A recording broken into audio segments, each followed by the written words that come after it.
En 2013, lorsque le Japon a présenté sa candidature pour l'organisation des Jeux olympiques et paralympiques d'été de 2020, le Premier ministre de l'époque, Shinzo Abe, avait promis que la situation à la centrale nucléaire de Fukushima était sous contrôle. Mais d'énormes quantités d'eau radioactive se sont déversées dans l'océan Pacifique.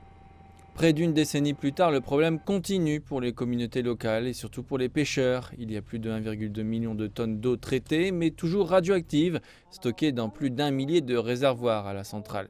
Tokyo Electric Power Company a déclaré que les réservoirs atteindraient leur pleine capacité d'ici l'automne 2022. The government said it could no longer wait. Le gouvernement a déclaré qu'il ne pouvait plus attendre pour se décider sur l'élimination de l'eau. Le Premier ministre Yoshihide Suga a décidé de libérer l'eau traitée dans l'océan mardi matin, malgré les vives protestations des pêcheurs et des pays voisins. Le Japon a demandé à l'Agence nucléaire des Nations Unies d'évaluer son plan. L'Agence internationale de l'énergie atomique a exprimé son soutien à cette décision, affirmant qu'il s'agit d'une pratique courante pour libérer les eaux usées issues du nucléaire dans la mer.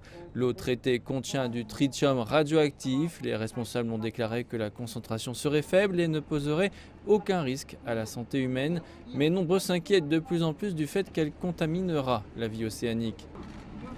L'industrie de la pêche s'inquiète également des effets à long terme car le processus de libération pourrait prendre jusqu'à 3 décennies. Mais les impacts potentiels et immédiats sur les moyens de subsistance des pêcheurs sont les plus urgents. Pendant des années, ils ont souffert des bas prix en raison de la réticence des consommateurs à acheter des produits de Fukushima. Le doute persiste parmi les consommateurs sur la santé et l'environnement malgré l'assurance du gouvernement. Et il y a eu peu de discussions sur les compensations pour les agriculteurs et les pêcheurs qui pourraient être touchés.